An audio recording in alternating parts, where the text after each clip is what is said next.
जा जाओ फिर भाई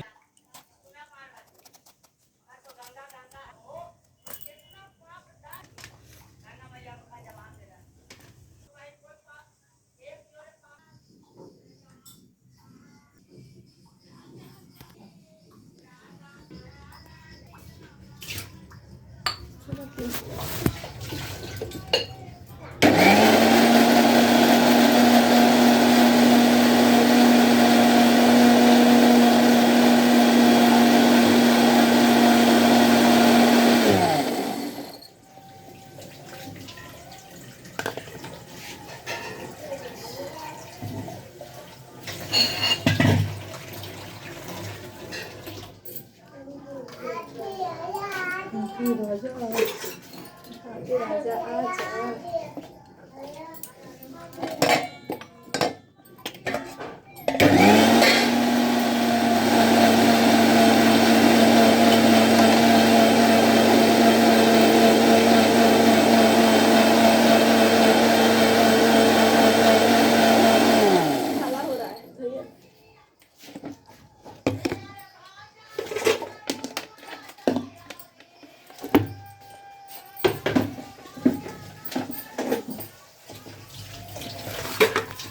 किसका रहेगा तुरंत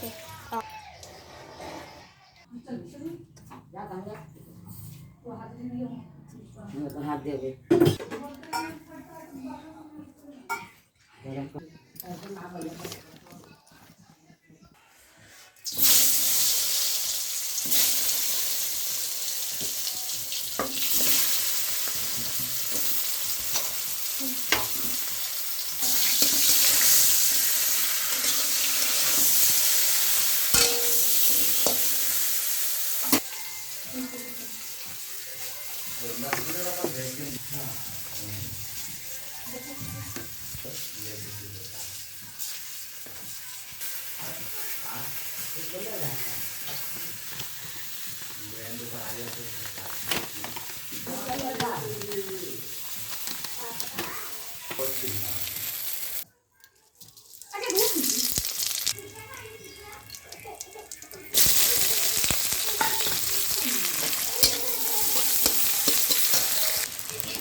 রাস পূর্ণিমার ভোগে খিচুড়ির সঙ্গে এই বেগুন বাহারটা আমি একজনের বাড়িতে নেমন্তন্ন খেতে গিয়ে খেয়েছিলাম। তখন রান্নার মাসির কাছ থেকে জানতে হয়, আমি শুনে আসলাম। এক দুটো বেগুন নিয়ে কেটে নিয়ে নুন, হলুদ আর লঙ্কার গুঁড়ো, সামান্য চিনি দিয়ে মাখিয়ে রেখেছি। তারপর একটা মিক্সিং জারে পোস্ত, কাঁচা লঙ্কা, টমেটো, কাজু, সাদা তিল, গোটা ধনে, গোটা জিরে, চারমগজ আর দিয়েছি একটুখানি জল দিয়ে একটা মিহি পেস্ট বানিয়ে রাখবো।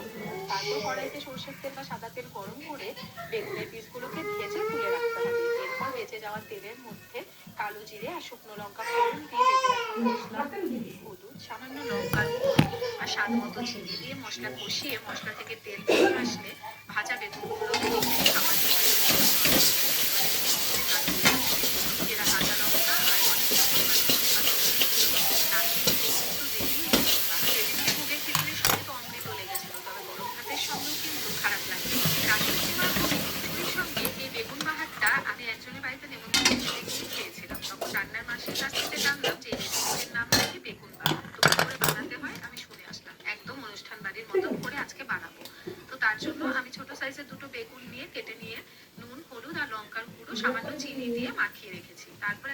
মিক্সিং জারে পোস্ত, কাঁচা লঙ্কা, টমেটো, কাজু, সাদা তিল, গোটা ধনে, গোটা জিরে, চারটে দিয়েছি, একটুখানি জল দিয়ে একটা মিহি পেস্ট বানিয়ে রাখবো। তারপর কড়াইতে সরষের তেল বা সাদা তেল গরম করে বেগুনের পিসগুলোকে ভেজে তুলে রাখতে হবে। এরপর বেঁচে যাওয়া তেলের মধ্যে কালো জিরে আর শুকনো লঙ্কা ফোড়ন দিয়ে বেটে রাখা মশলা, নুন, হলুদ, সামান্য লঙ্কার গুঁড়ো আর স্বাদ মতো চিনি দিয়ে মশলা কষিয়ে মশলা থেকে তেল বেরিয়ে আসলে ভাজা বেগুনগুলো দিয়ে সামান্য গ্রেভির জন্য জল দিয়ে দেবো। এবারে ঝোল ফুটে গাঢ় হয়ে আসলে চেরা কাঁচা লঙ্কা আর অনেকটা পরিমাণে ধনেপাতা কুচি দিয়ে নামিয়ে দিলেই কিন্তু রেডি এই বেগুন বাহার। সেদিকে ভোগের খিচুড়ির সঙ্গে তো অমৃত লেগেছিল, তবে গরম ভাতের সঙ্গে খারাপ লাগে। রাস পূর্ণিমার ভোগে খিচুড়ির সঙ্গে এই বেগুন বাহারটা আমি ना हो गया मेरा